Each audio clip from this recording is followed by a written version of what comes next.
Olá, nós vamos agora para o nosso segundo podcast e usando o conteúdo que foi passado no anterior, a gente vai prolongando também de acordo com as perguntas que nos vêm. Então eu estou aqui com o Solon Cruxem novamente e a gente vai falar sobre qual tema hoje, Solon? Então, na verdade, teriam duas etapas, né? Teve uma pergunta que a gente já recebeu. Na verdade, teve algumas, mas eu achei mais interessante focar em uma pergunta e numa dica que o pessoal passou. Ah, legal.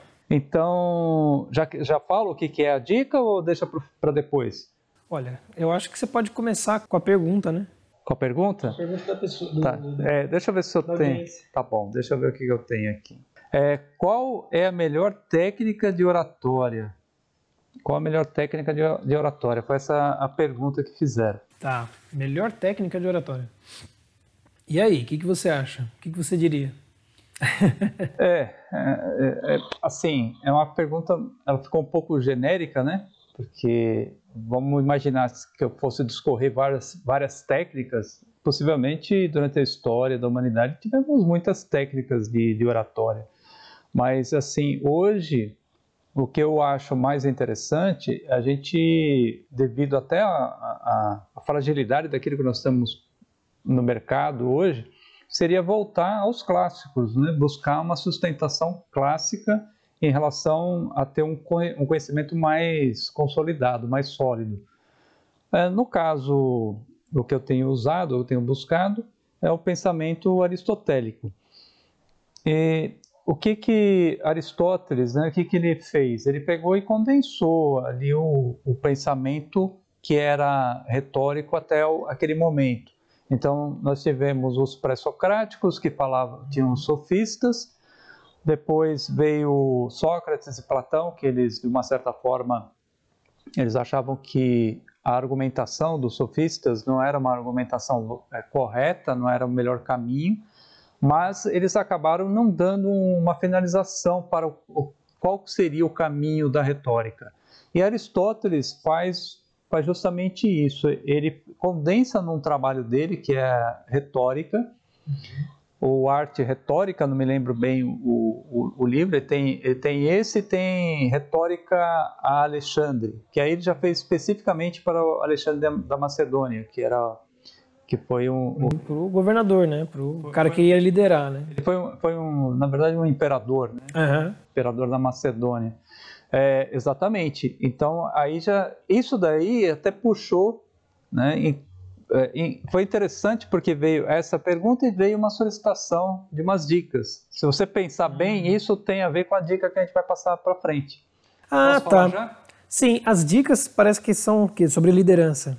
Exatamente. Ótimo. O que eles falaram? 3 dicas para quem pretende ser líder. Não, perfeito. E você acha que complementa?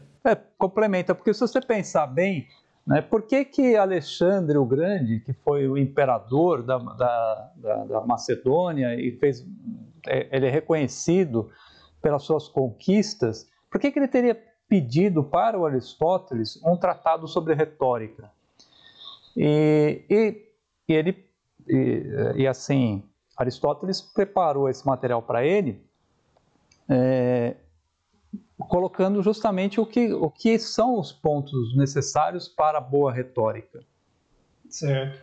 Tá? Então, mas antes de entrar especificamente nessa questão da liderança, né, dessas 3 dicas da liderança, voltando um pouco no que a pessoa perguntou quanto à técnica da oratória. O que eu acho interessante notar aqui? Eu já participei de vários cursos, né, frequentei vários cursos de oratória, inclusive na universidade onde eu participei, onde eu estudei, e fiz inclusive curso de teatro que tinha foco na oratória. Então são técnicas de desenvolvimento, são técnicas de postura, são técnicas de apresentação que são todas válidas. Mas o mais importante, ao meu ver, mais do que a própria técnica em si, chamada eloquência, seria o conteúdo. Porque você pode ter uma grande estratégia técnica, mas você pode estar vazio no conteúdo. Isso pode encantar nos primeiros momentos, né? Até o momento em que a pessoa vê que os conteúdos não se sustentam, são conteúdos fracos. Certo. Então, ou até certo tipo de público pode ser encantado, né? Porque às vezes são pessoas que não estão preparadas para perceber que não há um conteúdo sólido ali, né? Exatamente, isso eu vejo muito. Nós estamos hoje, né, passando por essa trilha, nós estamos num mundo extremamente retórico, mas não na retórica completa, né?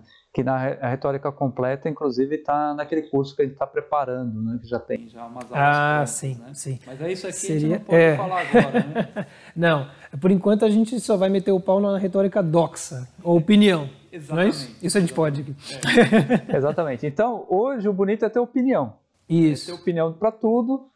E é qual que nós falamos já um pouco no encontro anterior, no nosso podcast anterior, de que as pessoas buscam a opinião que está mais próxima, né? Que é o chamado viés da disponibilidade, que a gente também comentou no podcast anterior.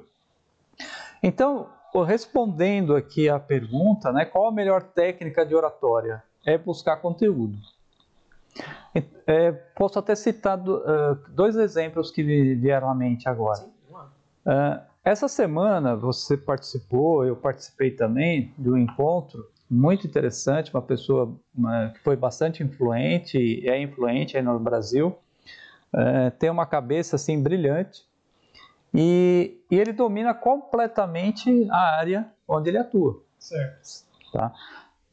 E nós assistimos a apresentação dele, foi uma apresentação em que ele usou, e aí eu posso até falar um pouco da retórica de Aristóteles, como que ele trabalha a retórica. Aristóteles pensa o seguinte, né, ou escreveu o seguinte: você tem que trabalhar o público dentro de três premissas básicas, né, que formaria até um triângulo, se você preferir. Essas três premissas seriam o ethos, o logos e a terceira seria o pathos. Então, o ethos já é aquilo que o público acredita do apresentador. Então, é a postura ética que o apresentador tem em relação ao público. É uma autoridade que ele exerce, né? Exatamente. Então a pessoa já vai ouvindo, né? Já dá ouvidos por conta disso, por conta da autoridade. A autoridade que pode ser constituída, às vezes, pelo cargo, sim, às vezes pela impressão ou influência, ou pelo né? histórico da pessoa. Então tem vários aspectos, né? Então o ethos está muito ligado ao conteúdo ético em relação à pessoa que está apresentando. Certo. O pathos já tem a ver, depois me parece que a continuação da palavra pathos se transforma em paixão. Uhum. Então o pathos seria justamente isso, seria a emoção da plateia. Certo. Então, isso, está sempre ligado, o pathos está ligado à emoção, né? Exatamente. Então, isso. Então a emoção da plateia, o que seria? Seria a crença que ela já tem sobre o tema. Então isso é a emoção da plateia. Então ela já acredita em certa coisa. E aí o que o orador tem que fazer? Ele tem que partir disso que já é uma crença constituída, para ele não bater de frente, e a partir disso ele vai criar um ambiente para que ele possa passar a mensagem dele. Tá. E a mensagem é o logos. A mensagem é o logos. Por que logos? Porque o logos é a lógica. Então a mensagem ela tem que ter uma sequência lógica. E logos tem também uma coisa que é um significado muito recorrente no passado, que é o discurso. E é discurso lógico, mas no discurso da ideia, né? A ideia que está discursando. Então, no princípio era o logos. Tem alguns alguns escritores que falam. Né? É a palavra criadora. A palavra criadora, porque a própria palavra... Então, isso que você falou é fundamental do entendimento do próprio cristianismo, né? Isso. Então, que o logos, ele deu a forma, ele deu a lógica para todo o universo. Então, é uma coisa muito profunda. Até os estoicos entenderam isso, mesmo sem ter Cristo. Exato, exatamente. Então, nessa palestra que nós assistimos, o orador ele tinha uma completa empatia, né, no ponto de vista... Hoje eles chamam de empatia ou chamam de rapport. Sim. Uhum. Mas, na verdade, é o ethos e no caso aí seria o pathos, né, que seria a emoção da plateia. Né? Então, o orador em relação à plateia, ele já tinha ali o domínio de que as pessoas compartilhavam da mesma crença. Então, esse foi um ponto. O outro ponto é que esse orador já era conhecido e, por causa disso, ele já tinha uma formação de que o conteúdo que ele ia passar era um conteúdo importante, que ele tinha conhecimento para passar aquilo. Uhum. E, no entanto, ele não tinha, assim, vamos dizer, uma grande eloquência do ponto de vista, se nós formos falar, assim, da perfeita oratória, em que o cara, ele pega, gesticula, fala, não interrompe um minuto. Isso, aquela fluidez ali perfeita, né, que a gente espera. Geralmente, quando a gente está diante de um professor que a gente ainda não conhece, a gente espera ouvir uma boa palestra movida por essa eloquência. Exato. Nem sempre a gente se depara com isso, mas não quer dizer que a palestra foi ruim. Né? Então, talvez, né? É a ideia que ficou, salvaguardou no final do discurso. O cara simplesmente, o que eu percebo, é que derruba a cortina da linguagem, da eloquência. O cara não quer mais saber de nada disso, porque é tão profundo o conhecimento que ele passa, que se você tentou prestar atenção no começo, no fim você já não lembra mais disso, né? Exatamente, mas aí você percebe que todos os cursos hoje, nos últimos 10, 15 anos que eu tenho acompanhado, não vou falar o nome dos autores desses cursos, que eu acho que não é o caso, eles focaram nas técnicas da oratória. A técnica do discurso, maravilha, mas se não tiver o conteúdo... Isso daí é um assunto antigo, isso daí para a arte também cabe muito bem, porque a arte ela tem dois pressupostos, daí vários pensadores, né, na estética, né, filosofia da arte sempre discutiram que era o conteúdo e a forma. Né? Então assim, a obra de arte ela encanta pela sua forma. A forma ela está trazendo de qualquer maneira, a técnica, ou seja, a capacidade do artista em produzi-la. Ele está passando também muito daquelas sensações que vão acabar suscitando no espectador, mas o espectador, se ele não tiver diante de um conteúdo, de um objetivo, realmente uma coisa que ele sabe que está endereçando a algo, um sentido, ele sai da exposição de arte vazio. E essa é uma experiência que eu acho que todos já tiveram hoje, porque exposições que remetem ao vazio nihilista, a gente já tem isso muito forte. Né? E McLuhan, no século XX, era um cara muito polêmico, ele falou assim, até escreveu um livretinho, né, que chamava O Meio é a Mensagem. Então, você percebe que é uma tendência, já em McLuhan, nos meios de comunicação, que a maneira com que a pessoa fala, né, o meio já quer desenvolver a finalidade, né, ou já quer botar, não sei, a tirania da finalidade da sua mensagem através do próprio meio. Então há uma inversão, né, muito provavelmente há uma inversão nesse sentido. Né? Então aí é que está. Também uma coisa que a gente fica meio... Por que como as pessoas não percebem que não há conteúdo, só há meio, não há mensagem, né? É uma coisa a se perguntar, né? Às vezes a gente pode até pensar num próximo podcast, assim, um assunto. Então, na verdade, isso podemos focar em algum podcast especificamente, né? Vamos ver quais vão vir as próximas perguntas, se vai ser nesse sentido, porque na verdade esse ponto também está no nosso curso lá, né? Também, vamos reservar isso aí. E como sair disso. Então, está bem completo nesse ponto. Aguarde que em breve temos novidades pela frente. É só acompanhar. Exato. Então, agora vamos dar um exemplo mais assim que a gente possa falar abertamente, que eu me lembrei agora, seria do Jordan Peterson, Sim. o psicólogo Jordan Peterson. Ele tem É uma figura importante hoje.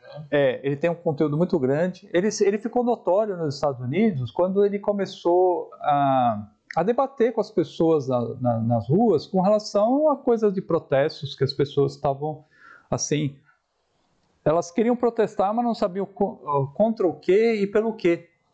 Então ele ia para a rua e debatia com as pessoas ali nas ruas, e ele começou a pegar ter notoriedade.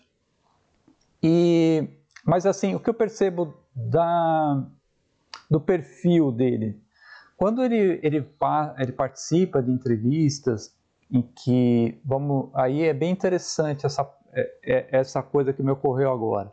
Quando ele participa de entrevistas e ele sabe que o entrevistador não está assim fluente com as ideias dele, ele sabe que é um campo, vamos dizer, um campo minado. Sim. Ele usa todas as técnicas. Ele conhece todas as técnicas. Então, ele conhece as técnicas de persuasão, ele sabe o momento de colocar a sua impressão, e ele vai aguardando, e ele vai, vamos dizer, ele vai dando corda também para a pessoa. Sim. Entendeu? Eu já vi várias entrevistas dele que ele conduziu dessa forma. Mas, no entanto, quando ele está no público dele, quando ele está dando as palestras dele e tal, aí você percebe o seguinte, ele larga a questão técnica da oratória e ele foca no conteúdo. Ele foca totalmente no conteúdo. Aí você vê que aquilo lá que ele está passando, o conteúdo que ele está passando, está vindo dentro dele, está vindo de uma forma assim, emocional. Ele flui de uma maneira que aquilo está dentro dele. Ele expõe tudo, todo o sentimento, na forma como ele vai transmitindo. E nesse momento é como se ele estivesse em transe. Você não percebe ele preocupado em olhar para cada pessoa que está na plateia. Às vezes ele vira, às vezes ele se movimenta. E ele não está preocupado com essa questão, com a questão da técnica da oratória. Ele está preocupado naquele transe de transmitir a melhor mensagem. E é isso que eu estava falando. O espectador percebe isso e se incomoda pela falta da técnica? É claro que não, né? É óbvio que não. O cara já está em transe junto com ele. Né? Então não realmente é desnecessário para ambos os lados as técnicas. Né? Para quem ouve e para quem fala. Exatamente. Então, mas aí é porque o conteúdo se sobrepõe à técnica. É o conteúdo. Então você tem já a beleza. Você já tem a beleza do discurso, pegando um pouco da sua área, né? Você já tem a beleza, e a beleza ela pode sobrepor a técnica. Uma coisa também que é importante, se não me engano foi o Gustavo Corsão que disse o seguinte, que a beleza está para tudo aquilo que clarifica a realidade do homem. Então o homem, quando ele está diante de alguma coisa bela, ela ilumina. E por isso que a gente acaba levando o termo beleza para outros setores que não são os estéticos só. Então é belo você ver algo que clarifica, que dá sentido, não é? E nada como o conteúdo de uma aula, de um bom discurso, um belo discurso. Exatamente. Bom, aí passando para o outro tema, né, que solicitaram, seriam aqui o que pediram. Falam 3 dicas para se tornar um líder. Então. É como a porção mágica, né? Como tirar o coelho da cartola. Só com 3 dicas. Será que é assim? Bom, vamos imaginar que as coisas têm uma gradação, né, de importância. E se isso for verdade, que as coisas têm uma gradação, eu colocaria aqui, em primeiro lugar, eu acho que para a pessoa vencer e chegar a um ponto de liderança, aprender a ser professor de si mesmo. Era aquilo que a gente estava conversando. Exato. Eu também acho válido isso, né? Porque ser professor de si mesmo é se ensinar. Ou seja, é saber que você nunca deve parar de aprender. E a gente tem muito isso, a gente tem uma mania, né? Então o cara, ele pega o diploma, acabou para ele. Ele não vai buscar mais. Poxa, isso é um problema é aço, né? E a gente percebe isso no mercado, né? Em todo lugar que a gente vai. As pessoas, elas parecem que muitos perfis, né, estagnam. Então parece que já foi o suficiente. Mas não é assim, né? Senão realmente acho que esses são os grandes perigos, né, que te levam talvez ali para o reino do doxa, né, da opinião. Realmente você não consegue passar dela se você não se educar. Então, aí você falou uma coisa bastante, assim, que daria para explorar de uma forma até profunda. O que a gente vê hoje nas redes sociais? As coisas que vendem muito. As soluções fáceis e imediatas, não é isso? É. Então todo mundo quer saber como ganhar o primeiro milhão, não é assim? Então eu falo assim, ó, aprenda inglês em 2 meses. Isso. Então como é que eu faço para ganhar R$1 milhão? Eu pergunto para você, mas para que você quer R$1 milhão? Você já pensou? Você já pensou se você vai conseguir manter esse R$1 milhão? E se você tiver 10, 15, 1 bilhão, esse é seu mesmo? Boas perguntas. São só perguntas, eu não estou dizendo nem que sim, nem que não. Deixo para vocês responderem. Coloca aí nos comentários aí, onde você vai disponibilizar lá, Diogo. Sim. Vamos ver o que eles vão falar. Sim, isso é importante. Muita gente vai discordar, mas vamos deixa o pessoal. É importante. Opa, claro, antítese, por favor, tragam. Então, agora, o que o Olavo fala com relação à questão do aprendizado? Não sei se você lembra disso daí, eu lembrei isso agora. Ele fala o seguinte, que você precisa fazer o mapa da ignorância, não é isso? Ah, certo. Isso é verdade. E esse mapa da ignorância, ele só tende a aumentar, isso que é curioso, né? Exato. Quanto mais você rastreia o que você não sabe, mais você percebe que você está num oceano. Exatamente. Então, o conhecimento é justamente isso. Se você resolver partir para esse caminho, você vai ver que é um caminho maravilhoso, porque ele não tem fim. E o homem busca aí é que tá, isso também eu vi, né? Agora eu não vou lembrar a referência, mas é uma coisa poética, né? O homem mortal está sempre tendendo e ambicionando o imortal. É um corpo mortal que anseia pela alma imortal. E tudo que é imortal nos apetece. Nós gostamos daquilo que não tem fim. Dessa ideia, né? Exatamente. Então, eu vou até aproveitar isso que você falou, até para ajudar o pessoal que eventualmente vai fazer alguma crítica com relação a para que serve o dinheiro e esse tipo de coisa.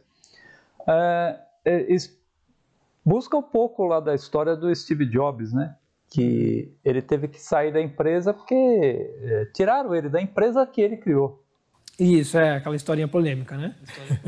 No entanto, o que ele tinha que fez com que ele construísse uma outra empresa praticamente do zero e que fez tanto sucesso e depois ele voltou para a empresa dele? Então, são essas coisas que aquilo que eu estou acabando de falar, né? O cara era o professor de si mesmo. Ele buscava as coisas que o completavam como pessoa em primeiro lugar. Né? Então, você pode até... Isso ninguém tira, né? Exatamente. Então, assim, eu não conheço a fundo toda a história dele, eu conheço algumas coisas, né, da biografia, mas ele é sempre citado nesse ponto, né? Do ponto da superação. Então, se você conseguir alguma coisa por acumular tal, isso é bom, maravilhoso. Mas você sabe como reconquistar tudo, você sabe como manter, você sabe o caminho que você tem que trilhar para conseguir manter aquilo que você tem. Então são outras questões que a gente pode deixar em aberto, né? O segundo ponto que eu anotei aqui é o controle das emoções. Esse é bem crítico, porque o que acontece, se você prestar atenção, você veja posso até citar um trecho do que aparece no livro lá, A Política, de Aristóteles. O que ele fala? Que não se deve, né, ensinar política aos jovens antes dos 30 anos, alguma coisa assim que ele... Por quê? Porque o jovem ele é tomado pela emoção.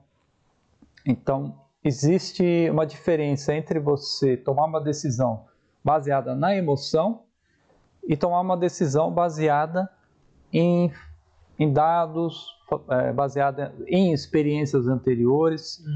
E como o próprio Aristóteles recomenda, você deve buscar a prudência, a frônesis, né? Que é buscar o meio termo das relações. Então, aquilo que é extremo acaba sendo vicioso. Exatamente. Aquilo que ele fala na filosofia moral dele, né? É o seguinte: você tem uma espinha dorsal que é a virtude, ela está no centro. Exato. A partir do momento que você escorrega para os lados, ou você vai ter covardia, ou você vai ter cobardia, né? Que eles dizem que é o excesso de coragem. Que é a temeridade. Isso, que é aquela coisa de você acabar metendo os pés pelas mãos, porque é o cara que tem muita... Né? É como o cara que coloca... o Aquiles, né? Por exemplo, o cara que coloca a cabeça dentro da boca do leão. Ele é corajoso, ele é temerário. Ou ele é estúpido. Porque isso... Então, isso daí é muito importante, porque eles falam muito sobre inteligência emocional. Tudo que hoje tem termo novo é, na verdade, uma coisa antiga, que era muito mais profunda e agora se tornou artificial. Mas é isso, né? Porque o que é, na verdade, uma inteligência emocional, senão as virtudes? Exato. Né? É o controle das virtudes. Exatamente. Então, o que acontece para vender livros, tudo mais, as pessoas sintetizam com novas palavras de forma mais simples e passa para todo mundo. E as pessoas precisam. Elas estão precisando desses conteúdos. É a fonte, a raiz de onde nasceu. É ali que está pujando, né, a ideia. Exatamente. Agora, é bom traçar um parênteses aí. Quando a gente fala de que o correto não estaria nos extremos, vocês precisam entender o seguinte, aí quem está nos assistindo, né? Precisa ver se você realmente está no extremo ou se estão colocando você como sendo um extremo. É só esse parênteses que eu abro aqui, porque às vezes a pessoa pode interpretar errado isso. Sim. Né? Que aí está num outro trabalho que a gente está preparando que vai esclarecer isso melhor, porque existe também um erro muito grande daquilo que a gente está conversando agora, que é a doxa sobre algumas coisas no campo político, né? Exato. Tá certo? Bom, o terceiro, aí para fechar, né? E para ficar coerente, né? Se eu fosse escolher as 3 principais dicas, a terceira seria a comunicação, que é o que nós estamos fazendo aqui agora com vocês, certo? Então, agora, por que a comunicação é importante? Certo. É o meio, né? E aí? É o meio. A arte é uma comunicação. Exatamente. A arte é a comunicação. Ela não poderia existir só de ideia, né? Ela não poderia existir só com conteúdo. Ela precisa da forma. Da maneira de chegar. Veículo. Né? Exatamente. Então, aí o que acontece? Para o líder, ele tem que saber se comunicar. E em vários aspectos. Mesmo porque ele lidera uma equipe com sentimentos e emoções diferentes, com pessoas diferentes. Tem o fator humano, existe o fator problema da empresa. Exato. É um monte de coisa que tem que gerenciar. Né? Exatamente. Eu, quando começo um trabalho novo numa empresa, eu tenho justamente isso que você falou, tem o fator humano. A gente tem que entender que, tudo bem, a empresa, o foco da empresa é o lucro, não é isso? O empresário, ele investiu pensando num retorno. Sim. Ele só vai ter esse retorno se tiver uma equipe com comprometimento. Você precisa ter uma equipe melhor possível em cada atividade.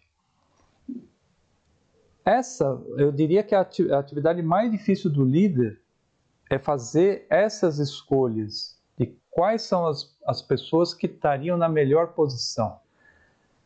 E eu costumo acreditar nas pessoas, acreditar no potencial das pessoas. Então, quando eu começo um novo trabalho, eu procuro manter as pessoas que estão lá, avaliando o potencial que elas têm, mesmo porque quando entra uma nova liderança, renova a expectativa. E muitas vezes entrar uma nova liderança e mudar a equipe não é uma melhor solução para a empresa. Exato, porque você vai ter um tempo de aprendizagem. Você pode atrasar por outro lado. Você já tem um histórico. Você atrasa e pode errar com as novas escolhas. Exatamente. Então tem que ser uma construção gradual. E essa construção, ela depende de muita comunicação. Com certeza. Você está falando isso daí, desculpa interromper, mas eu tive experiência de líderes, de chefes, né? Não estou falando de nada, estou falando de empresas pequenas que eu tive contato, em que eu conheci esse tipo de chefe que ele mantinha, e às vezes os outros não conseguem entender aquilo, né? Fala, porra, por que o cara está mantendo aquele que só dá dor de cabeça?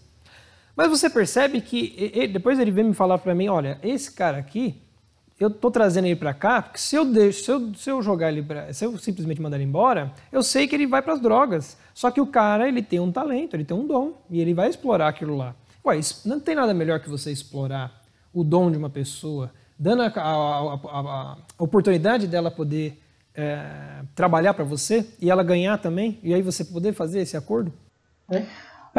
Então, é bem importante isso, porque assim, quando é feita uma contratação, você vai avaliar o perfil técnico da pessoa, evidente, mas você não contrata só o técnico, você contratou a pessoa inteira.